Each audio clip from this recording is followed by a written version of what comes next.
지난해 말 20대 버스 기사가 스스로 목숨을 끊었습니다. 사고 처리 비용 일부를 자비로 해결하다가 심한 압박을 받아서 극단적 선택을 했다는 게 유족들 주장입니다. 버스 기사들에게 사고 비용을 떠넘기는 업계의 고질적인 관행을 김병용 기자가 짚어봤습니다.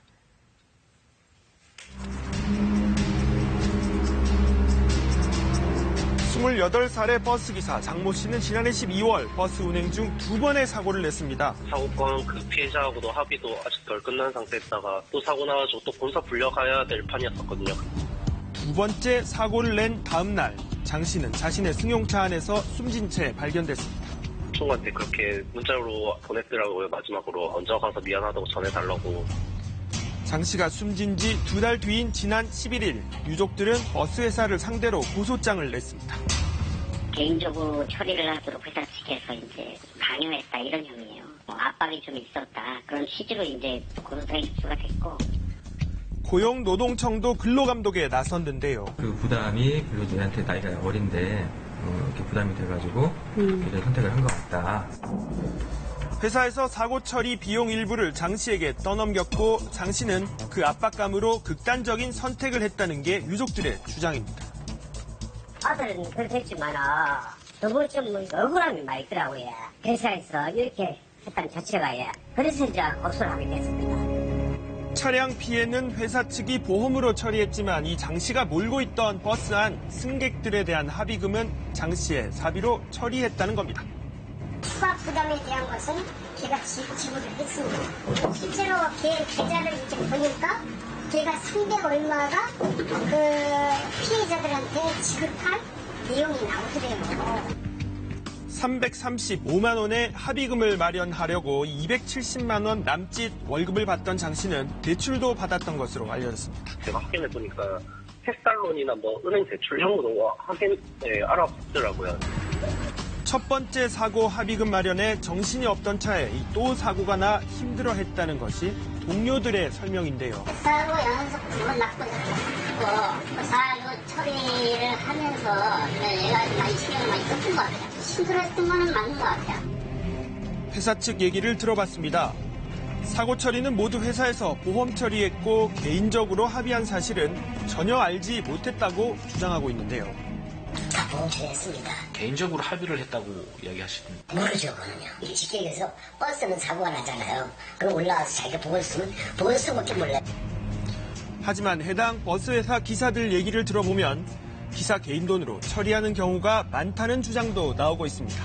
자, 같은 그 회사에서 근무했던 장 씨 친구입니다. 처음에 가자마자 고통분담금 이야기하면서 이거 사고 어떻게 처리할 거냐면서 이야기를 하시거든요. 저도 제 월급에서 밥을 받아주고 합의하라고 그렇게 했었거든요. 아니면 살고 싶으면 다 그 돈을 지불했고 그것도 우리가 명세서에 가불로 해가지고 그것도 빠져나가려고 가불로 해가지고 진행이 그 돈을 갖다가 우리 월급에서 빼버려요.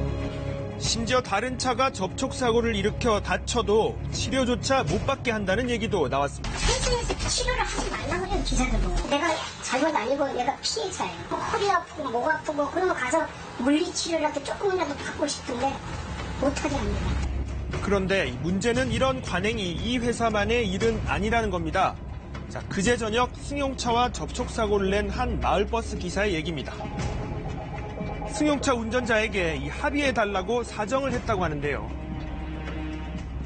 제가 그냥 사실을 성립을 해드리면 안 되겠냐고 그랬어요. 회사에도 사실을 숨겨야 한다는데 왜 그럴까요?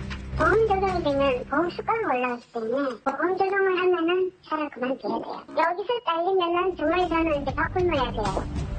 버스 회사 측에서는 보험료율이 올라갈까봐 이 기사 개인이 자비 처리를 강요하는 관행들이 있다는 겁니다.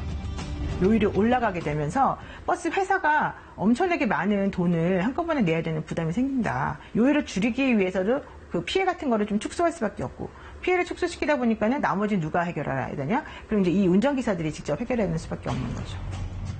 게다가 이런 문제를 제기하거나 이 사고가 많은 기사들은 다른 버스 회사로 이직도 어렵기 때문에 울며 겨자 먹기로 자비 처리를 하기도 한다고 합니다.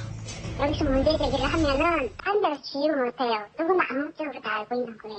다른 데 가도 사고 나면 안 받아주잖아. 다른 데 안 받아주니까 이어서 해결을 돈 주고 하려 그지. 오래전부터 계속 지적돼 왔지만 좀처럼 사라지지 않는 업계 관행이 됐다고 합니다. 작년에도 그것도 사고 났을 때 그때도 이게 말이 크게 퍼져나가지고서는 한동안 안 한 걸로 알고 있어요. 근데 그 한 6개월 지나가지고 이제 그 집이 잘못 먹고 회사하고 운전기사가 계약을 체결할 때 너무 불리한 계약을 체결하지 못하도록 그런 것들을 조금 이제 법적으로 좀 안전장치를 마련하는 게 좀 필요하지 않을까. 그리고 구상권 행사라든가 개인에게 뭐 처리하라고 하는 그 조건 같은 것들도 좀 더 엄격하게 만들어 놓아서 함부로 모든 책임을 개인에게 미루지 못하도록 해야 되는 거 아닌가 이런 생각이 듭니다.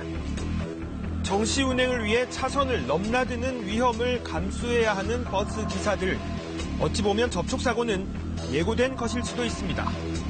그런데도 버스 기사들에게 사고 비용을 떠넘기는 버스 업계의 행태, 기사들의 생존권마저도 위협하고 있습니다.